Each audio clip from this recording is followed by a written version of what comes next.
Dear students, our today's topic is QADT.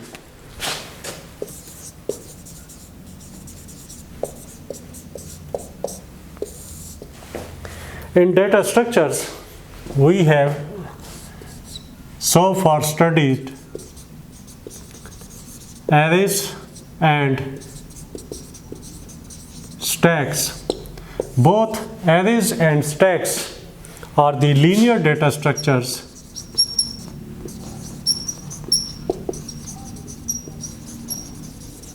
and today we are going to discuss another linear data structure, that is the queue.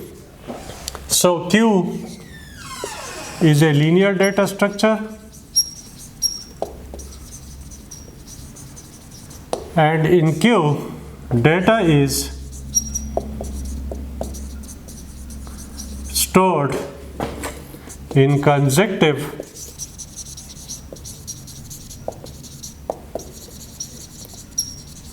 memory locations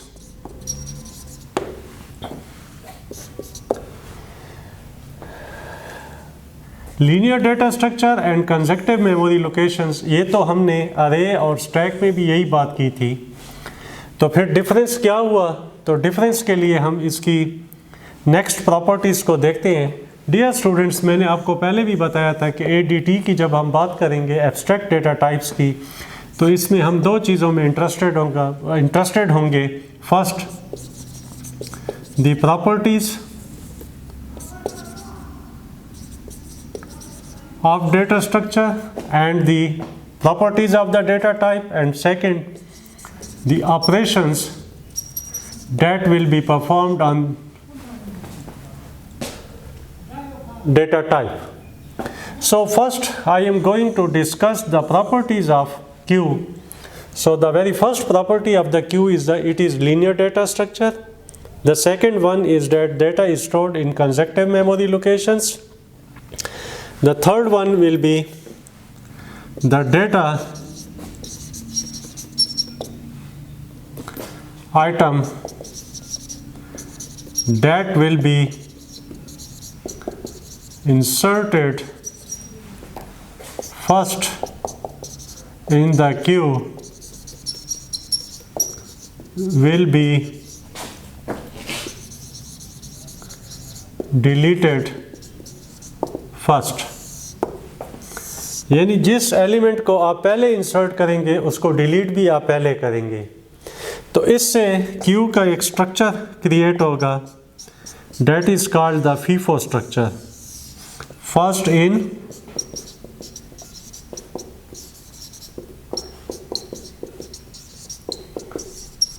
first out, first in first out, first in first out. Due to this reason queues are called the FIFO data structures. तो अगर आप note करें तो यहाँ पर ये जो properties हैं कि जो एलिमेंट पहले इंसर्ट होगा उसको हम डिलीट भी पहले करेंगे, या क्यू जो है वो FIFO डेटा स्ट्रक्चर को फॉलो करता है। ये चीज़ डिफ्रेंशिएट करती है क्यू एडीटी को किससे? स्टैक एडीटी से और अरे एडीटी से। तो स्टैक में आपने पढ़ा था कि जो हम स्ट्रक्चर फॉलो करते हैं that is the LIFO, last in first out, जबकि क्यू में हम जो क्यू डेटा स्ट्रक्चर में जो हम रूल फॉलो करेंगे that is called the FIFO structure, first in first out. आप क्यू की एग्जांपल आप इस तरह भी ले सकते हैं, जिस तरह डेली लाइफ में आप क्यू एक बनाते हैं। लेट्स सपोज किसी बैंक के काउंटर के सामने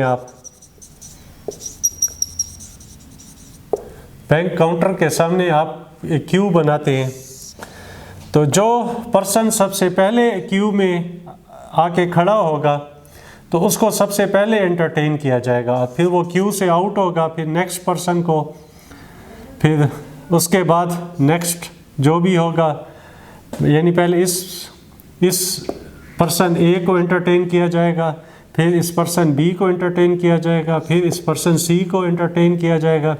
यानी क्यू में जो भी फ्रंट पर होगा, इस क्यू में जो भी फ्रंट पर होगा तो सबसे पहले वही आउट होगा।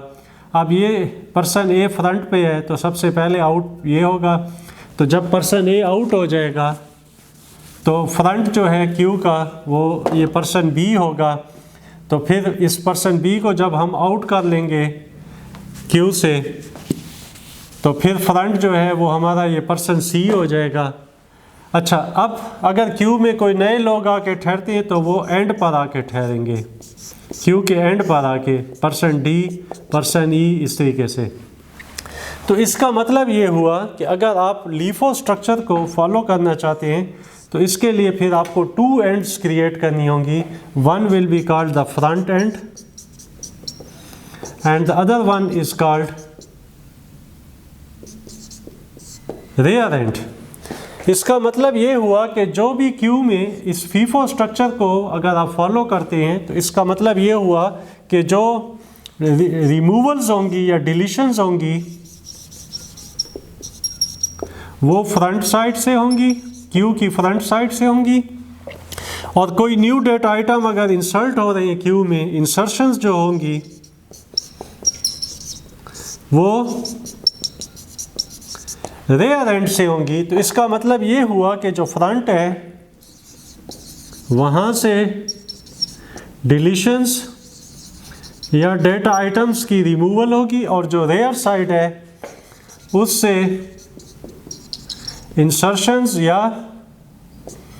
डेटा आइटम की जो आप ऐड करना चाहते हैं तो वो आप रेयर साइड से आप ऐड करेंगे या इंसर्शंस करेंगे।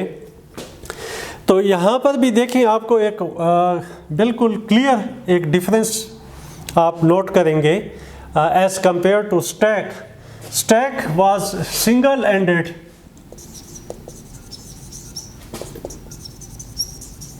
Stack was a single ended data structure जिसमें हमने कहा था कि हम इंसर्शंस या डिलीशंस एक ही एंड से करेंगे, that is the top of stack.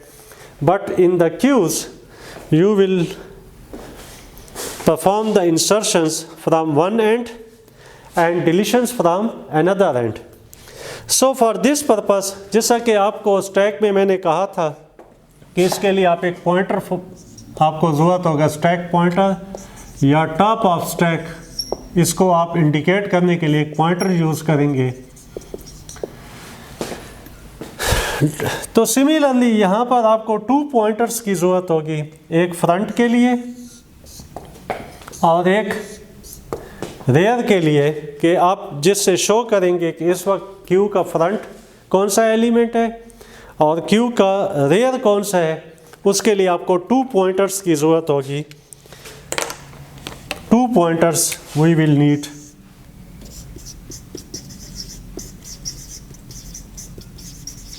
One for front end the other one for rear. तो स्टैक में हमें एक ही पॉइंटर की ज़रूरत थी, टॉप या स्टैक पॉइंटर की, और क्यू में हमें जो है वो 2 पॉइंटर्स की ज़रूरत होगी, फ्रंट या और दूसरा जो है वो रेयर के लिए। तो ये तो हो गई क्यू की प्रॉपर्टीज़। अब हम देखते हैं कि क्यू के ऊपर, क्योंकि जैसा कि मैंने आपको बताया कि एडीटी में हम प्रॉपर्टीज़, डेटा टाइप की प्रॉपर्टीज़ और ऑपरेशंस उनको हम कंसिडर करते हैं। तो प्रॉपर्टीज़ तो मैंने आपको एक्सप्लेन कर दी है क्यू की। तो सबसे जो प्रोमिनेंट प्रॉपर्टी है वो हमारे पास है फीफो, जिसके लिए फिर इस फीफो स्ट्रक्चर को मेंटेन करने के लिए हम 2 पॉइंटर यूज़ करेंगे, F for front end R for rear. अब हमने ये देखना है कि क्यू के ऊपर हम कौन कौन से ऑपरेशंस परफॉर्म कर सकते हैं। तो जैसा मैंने आपको बताया था कि अरे में हम इंसर्शन, डिलीशंस, इसके अलावा भी ऑपरेशन परफॉर्म कर सकते हैं। अरे को सॉर्ट कर सकते हैं, अरे के अंदर सर्चिंग परफॉर्म कर सकते हैं। इसी के से क्यू के अंदर भी मैंने आपको ऑपरेशंस 2 बताए थे, पुश एंड पॉप। तो इसी तरीके से क्यू के अंदर भी मैं 2 ऑपरेशन आपको एक्सप्लेन कर देता हूँ। One is insertion of data items and the other one is the deletion of data items from the queue. तो इंसर्शन या डिलीशन कैसे परफॉर्म करेंगे, उनके लिए हम एल्गोरिदम भी डेवलप करेंगे, लेकिन एल्गोरिदम डेवलप करने से पहले हम इसके सारे रूल्स को स्टडी कर लेते हैं कि इंसर्शन या डिलीशन के रूल्स क्या होंगे। तो इन रूल्स की तरफ मूव करने से पहले हम क्यू की टाइप्स को देख लेते हैं, क्योंकि ये फिर आपके लिए काफ़ी हेल्पफुल होगा ये उसके रूल्स को समझने के लिए। There are 3 types of queues. One are called simple queues. The second one are called circular queues. And the third one are called D queue. तो हम वन बाय वन एक एक टाइप को डिस्कस करते हैं। First of all we are going to discuss the simple Q.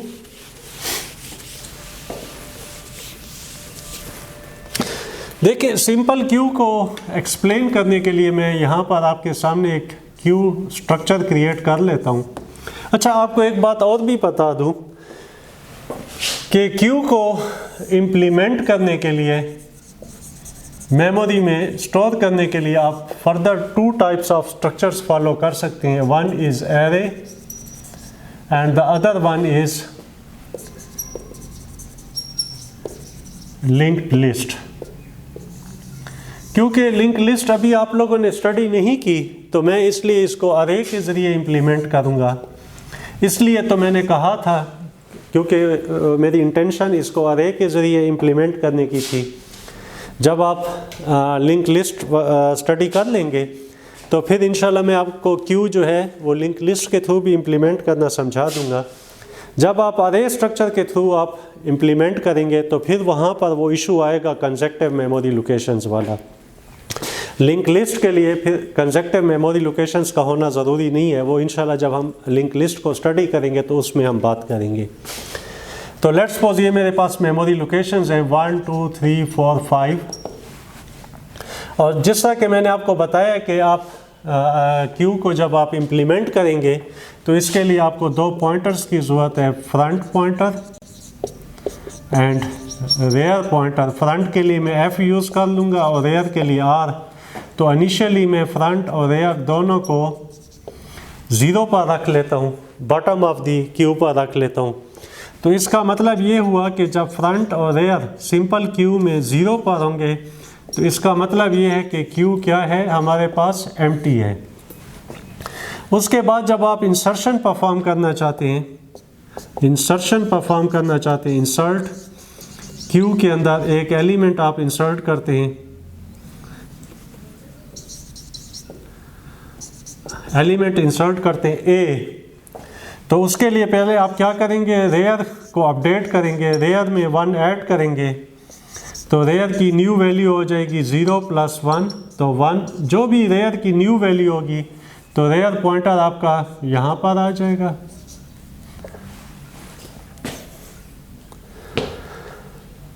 तो वहीं पर आप इंसर्शन परफॉर्म कर देंगे, एलिमेंट ए इंसर्ट हो जाएगा। जब आप फर्स्ट एलिमेंट इंसर्ट करेंगे, यानी क्यू जब एम्प्टी होगी और फर्स्ट एलिमेंट इंसर्ट हो रहा है, तो उसमें आप फ्रंट को भी लोकेशन नंबर 1 पर ले आए। तो इसका मतलब ये हुआ कि जब भी फ्रंट और रेयर दोनों पॉइंटर एक साथ होंगे तो इसका मतलब ये है कि क्यू में, सिंपल क्यू में क्या होगा, हमारे पास सिंगल एलिमेंट होगा। देखें, ये चीज़ें बहुत इंपॉर्टेंट है, आप इनको नोट करें कि जब भी फ्रंट और रेयर दोनों 0 पर होंगे तो इसका मतलब क्यू एम्प्टी है, और जब भी फ्रंट और रेयर दोनों पॉइंटर एक सिंगल लोकेशन को पॉइंट कर रहे होंगे तो इसका मतलब ये है कि क्यू में सिंगल एलिमेंट इस वक्त मौजूद है। चाहे वो कोई भी टाइप हो, सिंपल क्यू हो, सर्कुलर क्यू हो, कोई भी टाइप हो, अगर ये रूल्स आप देखें, ये कंडीशंस आप देखेंगे, कंडीशन नंबर 1 ये है, कंडीशन नंबर 2, तो अगर दोनों 0 पर हैं तो इसका मतलब एम्प्टी है, और दोनों अगर किसी भी और लोकेशन पर हैं लेकिन सेम लोकेशन को पॉइंट कर रहे हैं तो इसका मतलब क्यू में सिंगल एलिमेंट है। इसके बाद अगर आप फर्दर इसमें कोई एलिमेंट इंसर्ट करना चाहते हैं, इंसर्ट क्यू बी इसमें इंसर्ट करना चाहते हैं, तो फिर आप सिर्फ रेयर पॉइंटर को अपडेट करेंगे। तो रेयर की लास्ट वैल्यू थी 1, 1 + 1, तो रेयर के अंदर जो न्यू वैल्यू आ जाएगी वो हमारे पास 2 होगी। फ्रंट अपनी जगह पर रहेगा। अब रेयर पॉइंटर यहाँ पर आ जाएगा और यहाँ पर हम एक एलिमेंट इंसर्ट कर लेते हैं बी। इसके बाद आप फर्दर एक एलिमेंट इंसर्ट करते हैं क्यू में सी, तो अगेन आप रेयर में 1 ऐड करेंगे। Rear is equal to rear + 1, तो रेयर की जो न्यू वैल्यू होगी वो होगी 2 + 1, तो रेयर की न्यू वैल्यू हो जाएगी 3। तो रेयर एक स्टेप आगे मूव कर लेगा और यहाँ पर हम इंसर्ट कर लेते हैं एलिमेंट सी। इसके बाद अगर आप अरे में कोई डिलीशन परफॉर्म करना चाहते हैं, डिलीट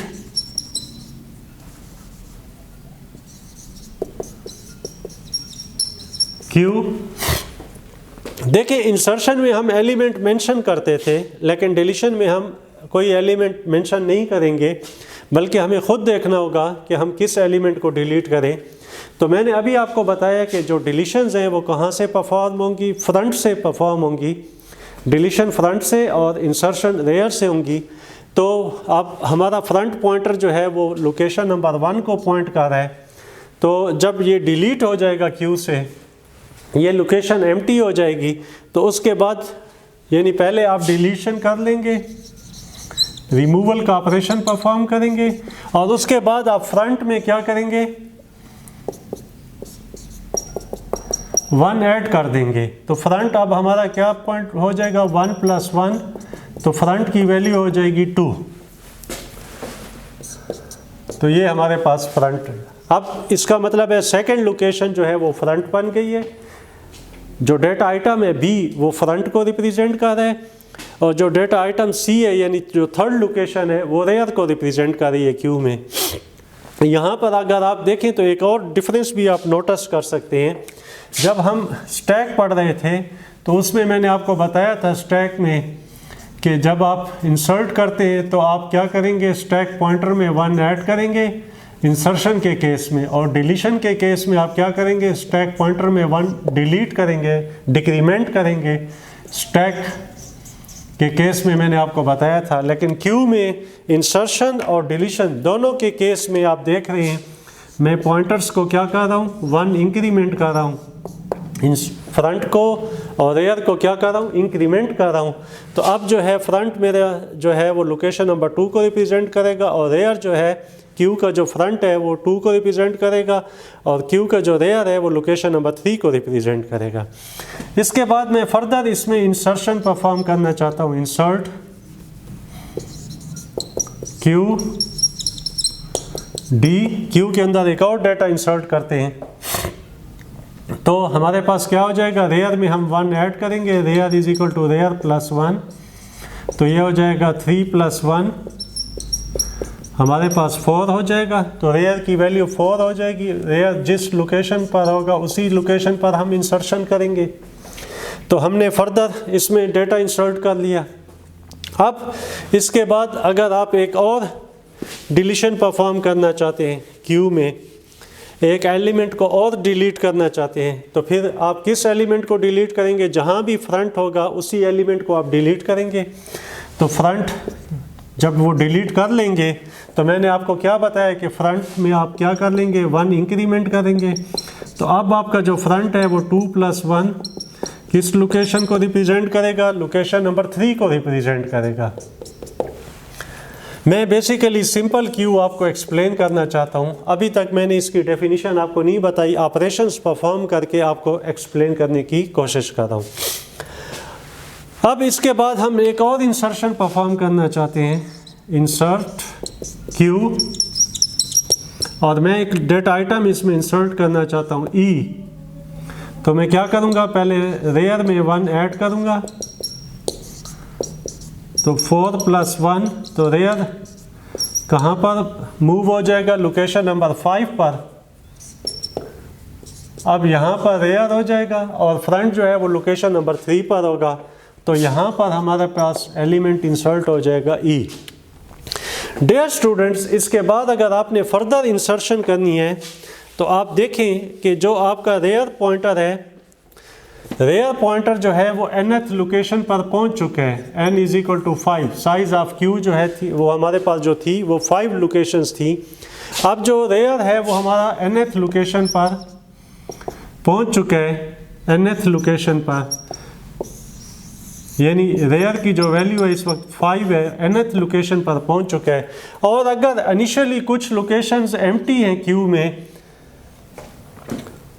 तो वहाँ पर आप इंसर्शन परफॉर्म नहीं कर सकते। nth लोकेशन पर जब आपका पॉइंटर अगर आपका पहुँच गया है, आपका जो रेयर है पॉइंटर इस वक्त nth लोकेशन को पॉइंट कर रहा है, तो इसके बाद अगर आपने इंसर्शन परफॉर्म करने की कोशिश की, सिंपल क्यू एक्सप्लेन कर रहा हूँ, सिंपल क्यू का रूल ये है कि अगर आपका रेयर पॉइंटर nth लोकेशन पर पहुँच गया है तो ये आपका ओवरफ्लो का केस हो जाएगा। इसके बाद आप फर्दर इंसर्शंस परफॉर्म नहीं कर सकते क्यू में, जिस तरह कि यहाँ पर मेरे पास सिचुएशन बन चुकी है। इसके बाद अगर मैंने आफ्टर दिस अगर मैंने एक और एलिमेंट इंसर्ट करने की कोशिश की क्यू में, लेट्स सपोज क्यू के अंदर एक डेटा इंसर्ट करता हूँ f, तो यहाँ पर जो है वो मुझे क्या करेगा, ओवरफ्लो का केस रिप्रेजेंट करेगा। फर्दर इसमें इंसर्शंस पॉसिबल नहीं है। हाँ, आप डिलीशन परफॉर्म कर सकते हैं फ्रंट साइड से, लेकिन इंसर्शन पॉसिबल नहीं है। लेट्स सपोज अगर आप डिलीशन परफॉर्म करते हैं तो c डिलीट हो जाएगा, फ्रंट को वंस इंक्रीमेंट करेंगे। इसके बाद अगर आप d को रिमूव करना चाहते हैं तो फ्रंट अगेन इंक्रीमेंट होगा।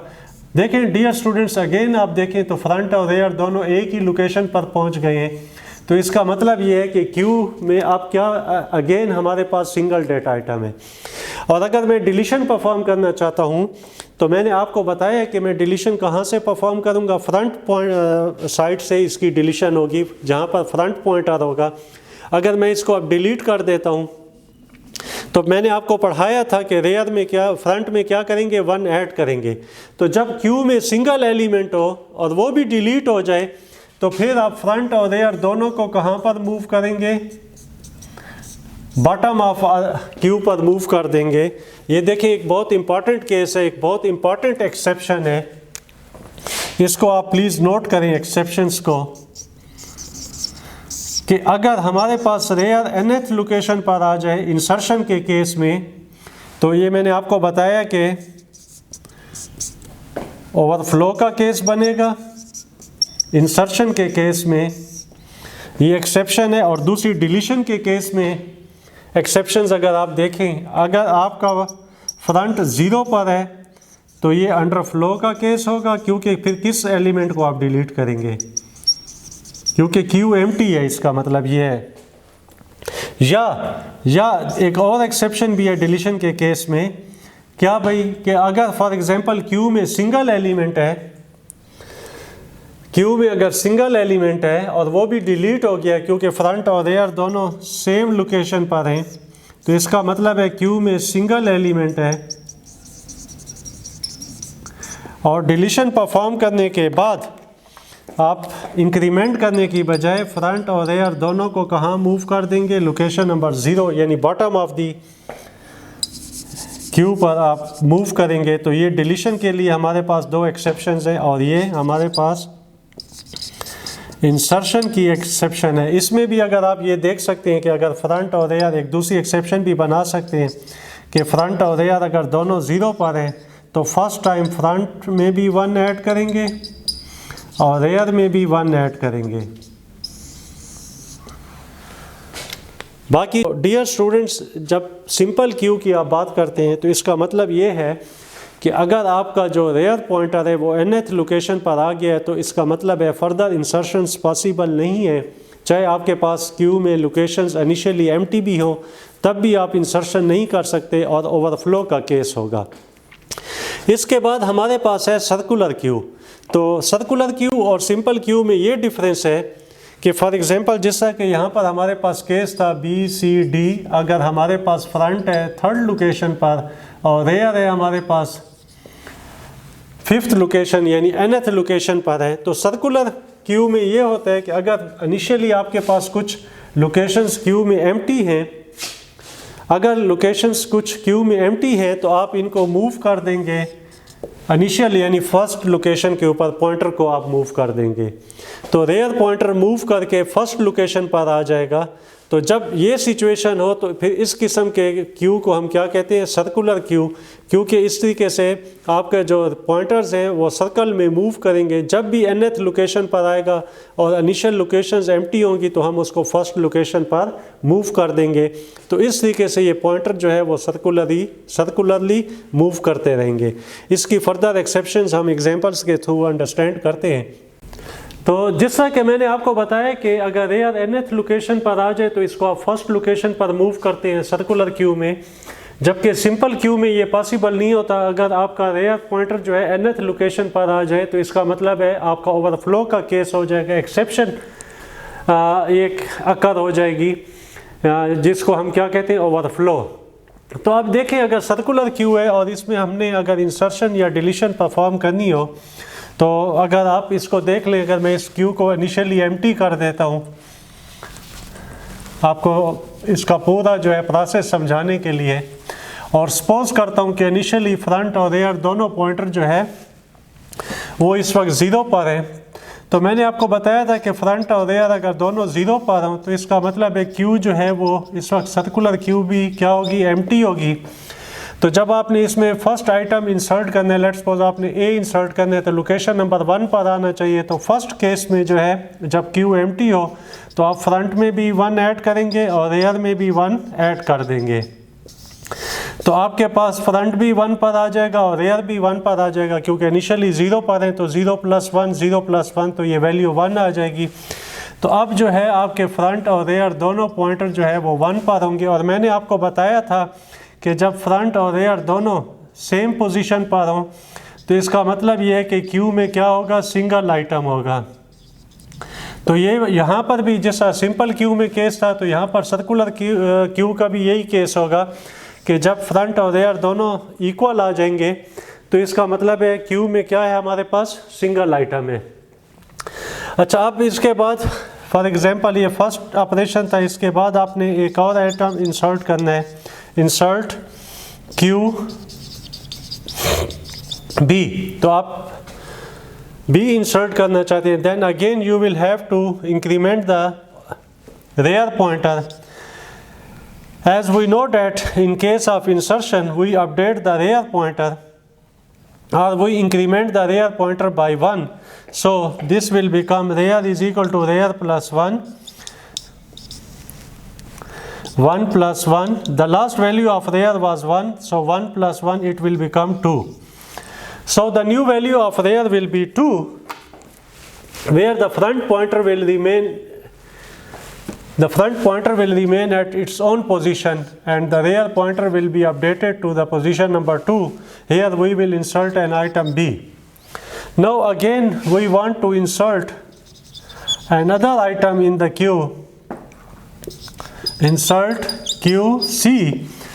Again the rear pointer will be updated because in case as we know that in case of insertion we only update the rear pointer. So rear will become 2 plus 1, it will become 3. So the new value of rear will be 3. So rear pointer will be incremented by 1 and it will come to position number 3. Here we will insert another data item C. Now we want to, this was the third operation. Now we want to perform another operation, that is the delete operation. Now we want to delete an item from the queue. As we have discussed that the deletions will be performed at the front position. Here the front pointer is at location number 1. So the data item at location number 1 is A. So this data item will be removed. When this data item will be removed from the queue, this location will become empty and now we will have to change the front pointer. So after the deletion, the front pointer will be modified by f is equal to f plus 1, or it will be incremented by 1. So it will be 1 plus 1, 2. So the new position of front pointer will become 2. Now the front pointer is at second location and the rear pointer is at third location. Now we again want to insert another data item in Q. We want to perform the operation of insertion Q D. We want to insert an item D in the queue. So this will become rear is equal to rear plus 1, 3 plus 1.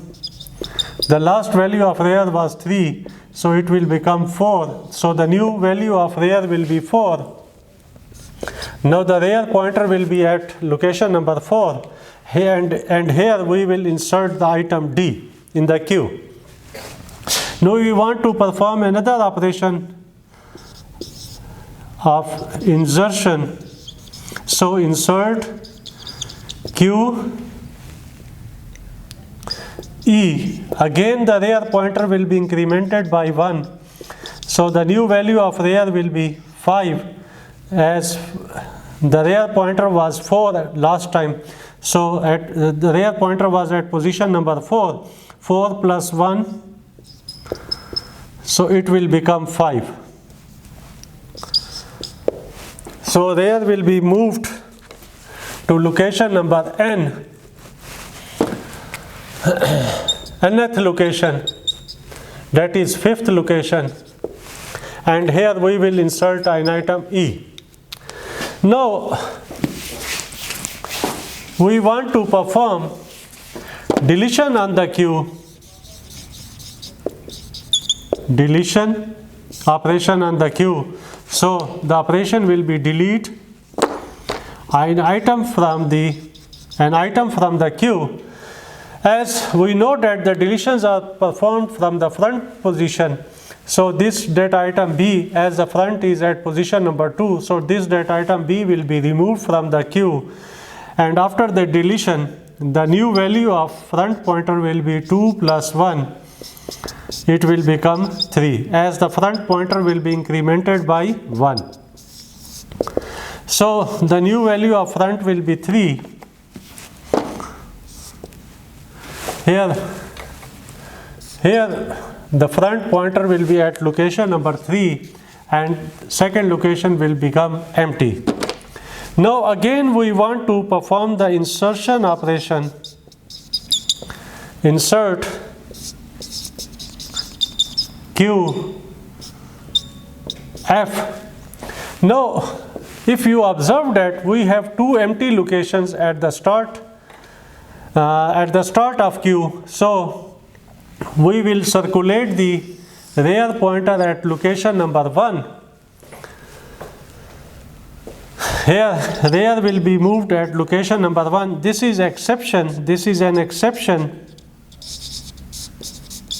when R will be equal to N and you have the empty locations in the queue. Then rear will be moved to location number 1. In this case the rear will not be incremented by 1, rather its position will be the first location. So हम इसकी क्या करेंगे, straight forward जो rare में है value क्या move कर देंगे, 1 मूव कर देंगे. तो अब हमारा जो रेयर पॉइंटर है वो यहाँ nth लोकेशन से फर्स्ट लोकेशन पर आ जाएगा और यहाँ पर क्या हो जाएगा, न्यू आइटम F इंसर्ट हो जाएगा. इसके बाद अगर हमने Q में एक और इंसर्शन परफॉर्म करनी है तो क्या होगा हमारे पास, इंसर्ट Q G. तो अगेन हम अब क्या करेंगे, रेयर में 1 ऐड कर देंगे. तो 1 + 1 रेयर की न्यू वैल्यू क्या हो जाएगी, 2. तो रेयर अब हमारा मूव हो जाएगा लोकेशन नंबर 2 पर. और यहाँ पर एक आइटम हम मूव कर लेंगे, कौन सा, G. डियर स्टूडेंट्स, अगर इसके बाद अगेन आपने इंसर्शन परफॉर्म करनी है, इंसर्ट ऑपरेशन परफॉर्म करना है in the queue. Suppose you want to insert an item H in the queue. Now if you will increment rear pointer by 1, rear is equal to rear plus 1, then it will become 2 + 1 is equal to 3, which is equal to front pointer तो इसका मतलब क्या है कि अगर rare में हम एक इंक्रीमेंट करेंगे तो ये फ्रंट पॉइंटर के साथ आके क्या हो जाएगा, ओवरलैप हो जाएगा, दोनों एक ही पोजीशन पर आ जाएंगे। तो जब इस तरह की सिचुएशन हो, दिस इज अनदर एक्सेप्शन, कि जब रेयर में हम 1 ऐड करें और वो रेयर फ्रंट पॉइंटर के इक्वल आ जाए, तो फिर ये बहुत इम्पॉर्टेंट एक सिचुएशन क्रिएट हो जाती है जिसको हम क्या कहेंगे, ओवरफ्लो। तो सर्कुलर क्यू में जो ओवरफ्लो का केस बनेगा वो क्या होगा कि जब रेयर में 1 ऐड किया जाए और वो फ्रंट के इक्वल हो जाए, तो फिर इस केस को हम क्या कहेंगे, ओवरफ्लो का केस कहेंगे। तो इसका मतलब ये हुआ कि अब जो क्यू हो, हमारा जो सर्कुलर क्यू है वो फुल हो चुका है और इसमें फर्दर जो इंसर्शन है वो पॉसिबल नहीं है। हाँ, अलबत्ता आप डिलीशन परफॉर्म कर सकते हैं। तो डिलीशन कहाँ से परफॉर्म होगी, जहाँ पर आपका अब रेयर को हमने रखना होगा 2 पर और फ्रंट को रखना होगा 3 पर। तो डिलीशन जो परफॉर्म होगी वो फ्रंट से होगी। तो इस वक्त क्यू का जो फ्रंट है, सर्कुलर क्यू का जो फ्रंट है वो 3, लोकेशन नंबर 3 है। तो सी को आप क्या करेंगे, डिलीट करेंगे। तो इस तरीके से एक और लोकेशन एम्प्टी हो जाएगी और फ्रंट आपका मूव हो जाएगा लोकेशन नंबर 4 पर। तो अगेन आप देखें यहाँ पर सर्कुलर क्यू में चाहे हमने डिलीशन परफॉर्म करनी है, चाहे आपने इंसर्शन परफॉर्म करनी है, आप फ्रंट या रेयर पॉइंटर को क्या करते हैं, 1 इंक्रीमेंट करते हैं, जैसा कि आप सिंपल क्यू में करते थे। जबकि स्टैक में क्या होता था कि अगर इंसर्शन करनी है तो स्टैक पॉइंटर में 1 ऐड होगा और डिलीशन परफॉर्म करनी है यानी पॉप ऑपरेशन करना है तो फिर स्टैक पॉइंटर में 1 डिक्रीमेंट होगा। जबकि यहाँ पर दोनों केसेस में हम क्या करेंगे, फ्रंट और रेयर पोजीशन दोनों में क्या करेंगे, 1 इंक्रीमेंट करेंगे। तो ये आपका ओवरफ्लो का केस हो गया। और इसमें अंडरफ्लो का केस यही होगा कि अगर क्यू एम्प्टी हो और आप इसमें कोई डिलीशन का ऑपरेशन परफॉर्म करना चाहें, तो फिर इसका मतलब ये है कि अगर आपका फ्रंट जो है, अगर फ्रंट 0 पर है और अगर आप उसके ऊपर डिलीशन का ऑपरेशन परफॉर्म करते हैं तो ये एक एक्सेप्शन को रिप्रेजेंट करेगा और इस एक्सेप्शन को हम क्या कहेंगे,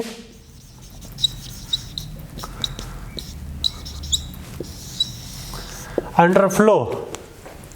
तो यहाँ पर इंसर्शन पॉसिबल नहीं है क्योंकि आपका जो क्यू है वो एम्प्टी है और एम्प्टी क्यू में डिलीशन परफॉर्म करना पॉसिबल नहीं है। लिहाजा इंसर्शन और डिलीशन के जो एल्गोरिथम बन जाएगी हमारे पास, उनको अंडरफ्लो की एक्सेप्शन आ जाएगी। तो पहले सर्कुलर क्यू में इंसर्शन का एल्गोरिथम देख लें। अगेन अगर आपके पास, जैसा कि मैंने आपको पहले बताया था, सिंपल क्यू में इंसर्शन कि अगर फ्रंट और रेयर दोनों एक ही पोजीशन पर है, लेट्स सपोज फ्रंट भी यहाँ पर है सर्कुलर और रेयर भी यहाँ पर है, तो मैंने आपको बताया था कि जब फ्रंट और रेयर इस एल्गोरिथम सेम लोकेशन पर लाइन में एक्सप्लेन करने के this algorithm will insert an element Q के अंदर क्या है, इन सर्कुलर सिंगल आइटम है हमारे पास। तो फिर इस केस में हम क्या करते हैं, and R indicates the front and rear. इस केस में हम ये करते हैं कि जब डिलीशन परफॉर्म हो जाएगी, मैं यहाँ पर इसके स्टेप्स लिख लेता हूँ। स्टेप नंबर 1 क्या होगा हमारे पास, देखें अगर ये आपके पास सर्कुलर क्यू है, डिलीट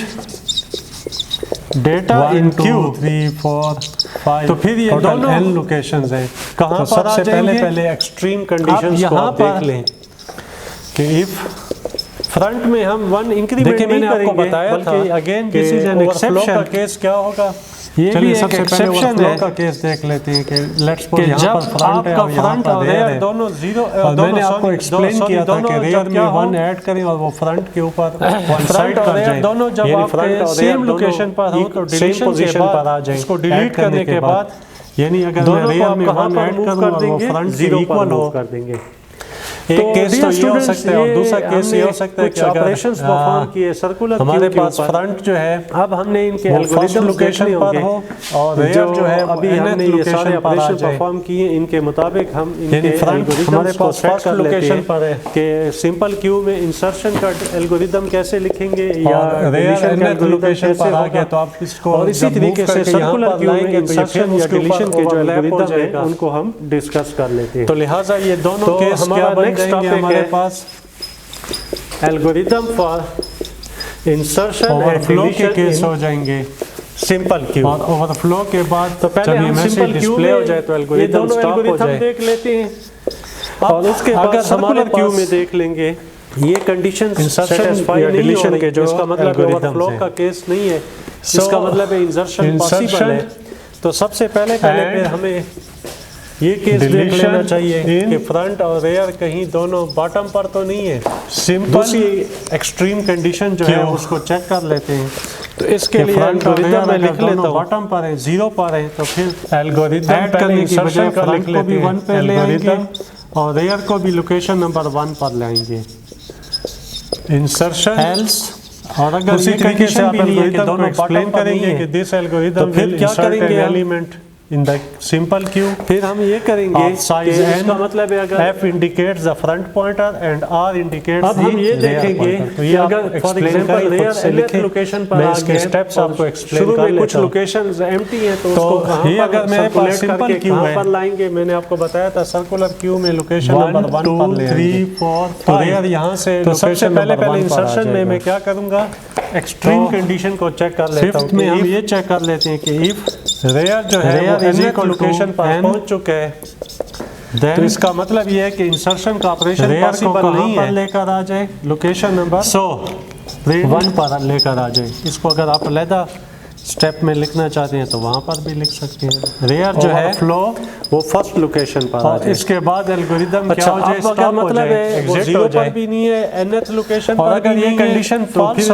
इसका मतलब ये ये बिल्कुल नॉर्मल कि केस है रेयर कहीं nth लोकेशन पर ये नहीं है मिड में कोई बल्कि लोकेशंस हैं वहां पर nth मौजूद है लोकेशन पर नहीं है तो बल्कि else किसी और इसके लोकेशन बाद पर है।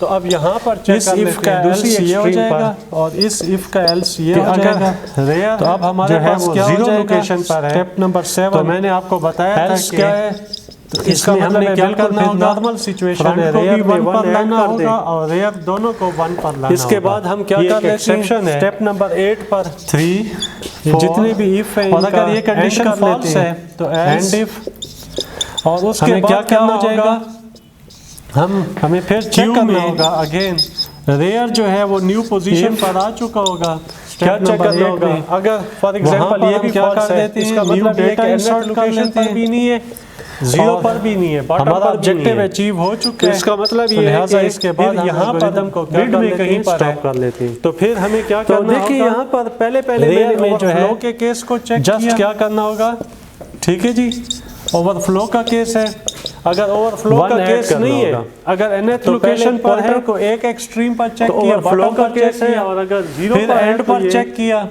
फर्स्ट पहले रेयर बॉटम पर अगर चेक 0 किया पर है फिर तो ये nth bottom लोकेशन पर पर है, चेक इसका किया मतलब है bottom और का उसको केस है, तो सर्कुलेट दोनों करके को फर्स्ट लोकेशन पोजीशन पर ले नंबर आया 1 पर लाएंगे और अगर ये केस nth भी पर नहीं है और ये केस भी नहीं है तो इसका मतलब है रेयर पॉइंटर मिड इसका में मतलब है कोई जो ये कोई normal भी केस लोकेशन है तो वहां फिर पर मौजूद है simply हमें क्या तो उसमें करना फिर होगा, मैंने रेयर क्या में किया one रेयर add में करना जस्ट होगा। 1 ऐड कर दिया ये इसके बाद ये and स्टेटमेंट if- नंबर 7 में और फिर अब क्यू में इन तमाम जहां इंस्ट्रक्शंस को एग्जीक्यूट करने के बाद रेयर जो है वो वहां पर अपडेट आप क्या करेंगे तो जो भी रेयर की न्यू वैल्यू होगी न्यू उसी आइटम में क्यू में इंसर्ट कर सर्कुलर देंगे क्यू में तो आप आपका algorithm algorithm new complete data हो गया इंसर्ट कर देंगे इसके बाद आप तो ये एल्गोरिदम हमारा से क्या जो है कर लेंगे इंसर्शन का एग्जिट एल्गोरिदम कर हो लेंगे गया। तो इसी तरीके तो से ये अगर आपका आपने सिंपल देखा क्यू हो का एक कि इंसर्शन का आपने, एल्गोरिदम हो गया डिलीशन के इसके बाद एल्गोरिदम अगर हम लिखना हो इसमें डिलीशन का ऑपरेशन या देखना उसको चाहते हैं अंडरस्टैंड करना हो तो तो कैसे करेंगे उसके डिलीशन लिए का आपने ऑपरेशन देखें आपको पहले मैथमेटिकली एक एग्जांपल लेकर आपको समझा दिया है एल्गोरिदम तो एल्गोरिदम भी उसका लिख लेते हैं ताकि आपको Deletion समझ in आ जाए कि पॉइंटर्स कैसे मूव करेंगे यहाँ पर। सिंपल क्यू तो अब जो हमारा एल्गोरिदम हो जाएगा तो उसी वो क्या तरीके हो से जाएगा? आप डिलीशन एल्गोरिदम को इन थोड़ा सा सर्कुलर एक्सप्लेन क्यू कर लें फर्स्ट स्टेप क्या होगा, उसी आप तरीके सबसे से पहले अंडरफ्लो या के दो केस को लाइन चेक में करें। पहले उसका अंडरफ्लो का ब्रीफ केस कैसे होगा, क्या क्या या फ्रंट उसको ब्रीफली जो है जीरो आप पर है तो एक्सप्लेन कर डिलीशन लें। परफॉर्म नहीं हो सकती। उसके बाद एक्चुअल इंस्ट्रक्शंस print, लिखते ये हैं। exception देखिए होगी। सबसे पहले आप नॉर्मल केस देखेंगे, एक्सेप्शन को अंडरफ्लो देखेंगे कि अगर आपका जो फ्रंट है वो जीरो पर है और एल्गोरिथम बॉटम इसके पर है, बाद क्या हो जाए, तो फिर stop तो हो इसका जाए। मतलब ये है कि ये सर्कुलर क्यू एम्प्टी है और डिलीशन अंडरफ्लो का पॉसिबल नहीं केस है, तो सबसे पहले हम चेक कर लेते हैं कि अगर फ्रंट जीरो पर है तो ये इसके बाद फिर क्या एल्गोरिथम करें, स्टॉप हो जाए, प्रिंट कर ले। और अगर फ्रंट अगर अंडरफ्लो आपका का जीरो पर मैसेज। नहीं है तो इसका मतलब ये हुआ। और एल्गोरिथम फिर क्या आप हो जाए, एक और stop एब्नॉर्मल हो केस जाए। देख लें।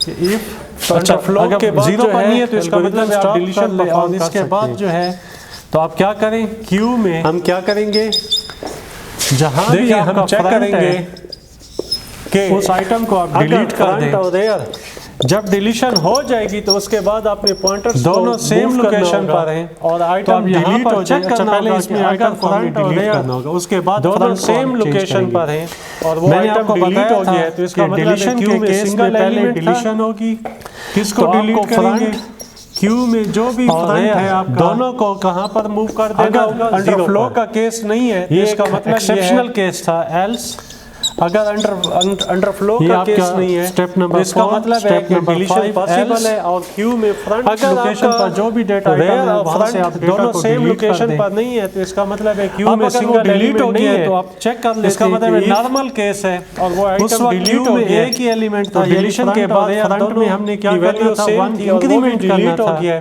जैसा कि तो अभी then मैंने आपको मैथमेटिकली भी हमें एग्जांपल के थ्रू समझाया है। पोजीशन क्या करनी होगी, फ्रंट तो और आपका रेयर फ्रंट दोनों की वन पोजीशन इंक्रीमेंट जीरो हो पर, जाएगा यानी उसको तो बॉटम पर डिलीशन लाएंगे परफॉर्म क्योंकि हो क्यू गई, एम्प्टी फ्रंट हो चुका है। पॉइंटर चेंज हो गया तो इसका मतलब है और हमारा अगर ये algorithm फॉर complete एग्जांपल हो गया। कंडीशन फॉल्स हो तो गई हम है तो फिर algorithm कौन सा को क्या स्टेप कर करें, लेंगे, स्टॉप कर लेंगे। हमने देखना होगा तो ये कि कहीं पर सिंपल क्यू में फ्रंट अगर insertion nth का हमारा लोकेशन क्या हो पर गया, पहुंच गया तो algorithm उसको हो भी गया। सर्कुलेट करके फर्स्ट लोकेशन तो पर इस तरीके लाना से होगा। सिंपल क्यू में आप इंसर्शन और फ्रंट जो डिलीशन है वो कैसे nth परफॉर्म लोकेशन करेंगे, पर जैसा है। कि मैंने आपको पहले एग्जांपल के साथ मैथमेटिकली सारा डायग्राम then बना के समझाया था।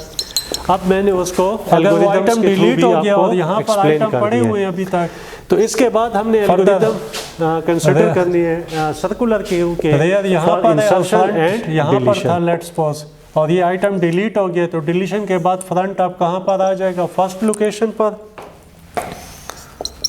तो फ्रंट फर्स्ट लोकेशन पर आ जाएगा। तो ये मैंने दोनों एक्सट्रीम पर उसको चेक कर लिया, बॉटम में भी और एंड पर भी चेक कर लिया। अगर बॉटम में भी नहीं है और एंड पर भी नहीं है तो फिर नॉर्मल केस है। डिलीशन के बाद क्या करें, एल्स, तो इस इफ का जो एल्स होगा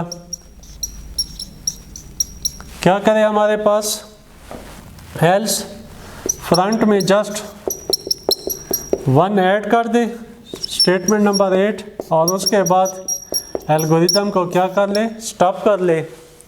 तो ये हमारे पास जो है वो सर्कुलर क्यू में अंडरफ्लो का केस आ जाएगा।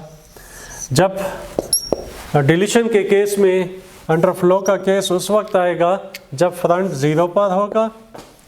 अगर अंडरफ्लो का केस नहीं है, यानी ये एक्सेप्शन कॉल नहीं हो रही, तो फिर हमें पहले आइटम को रिमूव करना होगा। मैंने आपको बताया था कि फर्स्ट रिमूवल होगी या डिलीशन होगी, फर्स्ट रिमूवल या डिलीशन होगी डेटा आइटम की, और उसके बाद आप फ्रंट को क्या करेंगे, अपडेट करेंगे, उसकी वैल्यू को अपडेट करेंगे।